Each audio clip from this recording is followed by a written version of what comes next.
Друзі, 7 травня на Харківському напрямку біля одного з сіл ця скромна людина, справжній чоловік, доброволець, зустрів, знаходячись в дозорі, російську розвідувальну групу зі складу 13-го гвардійського танкового полку 4-ї гвардійської Кантемирівської танкової дивізії. І вступив в бій в ході бою з цим справжнім українським козаком. Було знищено російського сержанта Павла Воробйова, досвідченого контрактника, 8 років служби за плечима. Зараз ми з вами дізнаємось, як це було, як б'ються добровольці, з яким досвідом б'ють російську гвардію. Мене звати Василь, позивний Хмара. Скажіть, будь ласка, ви маєте якийсь військовий досвід? Як вам сказати? До початку російського вторгнення ви воювали? Ні, перший раз. Коли вперше взяли зброю в руки? Прибувши сюди. Угу. Тобто вже в добровольчому батальйоні? Так. Скільки стрільб у вас було за плечима до того, як ви вступили в свій перший бій? Скільки разів ви стріляли? Пару разів стріляв. І от ви прибули, коли ви прибули на позицію, розкажіть обставини цього бою, друже Хмара, і коли це було? Це було з 7 числа. Вийшов я на позицію, бо був гуркіт танків. Ну і, коротше, я прислуховувався, в якому напрямку вони йдуть. І коли повертаю голову направо, бачу, він іде, коротше, він піднімається і з-за бугра, коротше, солдати. Я там спочатку подумав, що це наші, а десь це не наші. Ну, коротше, я відкрив бій. Скажіть, будь ласка, це ви тільки прибули на позицію, наскільки я розумію? Так, прибув тільки на позицію. Скільки годин ви були на позиції? Ну, я прибув ранком на позицію, окопався, окоп викопав, а пізніше віддихнув годинку. Після цього вийшов на позицію.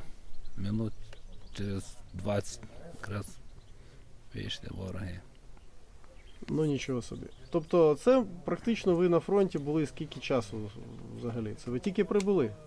Ну, я був вже 2 тижні тут, тільки я був на других позиціях. А на цю позицію я першого дня якраз. Перший вихід на позицію і одразу вогневий контакт. Так. Які тепер відчуття після бою? Що сказали товариші? Нічого, товариші підтримали, нормальні відчуття. Угу. Як тепер ви на цій позиції залишаєтесь? Так. А ким ви були в мирному житті до російського вторгнення? Будівельником. Будівельником. Ну і скільки будете на цій позиції знаходитись? Скільки будете тримати це село? Ну, не знаю. Там, коли буде ротація, то і на ротацію піду, а пізніше буду вертатися, обратно. Ви налаштовані взагалі до перемоги бути на фронті? Мабуть, так. Да. І з якого ви міста? Місто Стрий. Місто Стрий. Наше вітання Стрию. Навіть будівельники тут б'ють російську гвардію, і причому в першому своєму бою. Тобто це перший ваш бій взагалі в житті був, так? Да? Так. Друже Хмара, вітаю вас від усього серця. Ну, а ось що залишилось на згадку про безславну долю російського загарбника сержанта Воробйова. Оце його шолом. Документи покажемо, так що не шукайте. Ще один російський гвардієць, досвідчений, який прийшов на Україну, назавжди залишився в Україні. Але дуже неглибоко. Зі сторони це виглядало так. Він віддав команду, каже, а та ж пацани кацапи наступають. Почалась стрілянина. Ми всі почали займати позиції.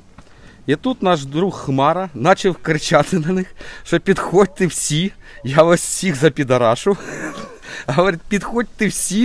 І кричав він так громко, що я думаю, що не тільки вони злякались, ми його зараз боїмося. Поэтому, якщо в них ще є бажання, пускай приходять. У нас є побратим Василь. Зустрінемо.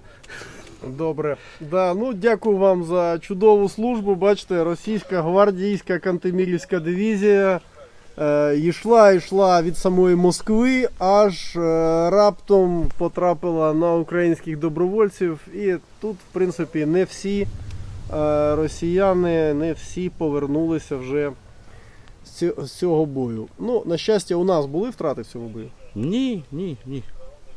Ні, у нас тільки ще більше піднявся бойовий дух. От, ми тепер всі вивчаємо слова побратима Хмари, як треба зустрічати ворога, якими словами. Тому що вони найбільш дієві, найбільш дієві, ніж пулі його. Тому, я думаю, вони розбіглись, ще не почувши їх куль. Дякую, друже, за Нема за розгром що. цієї розвідгрупи. Дякую.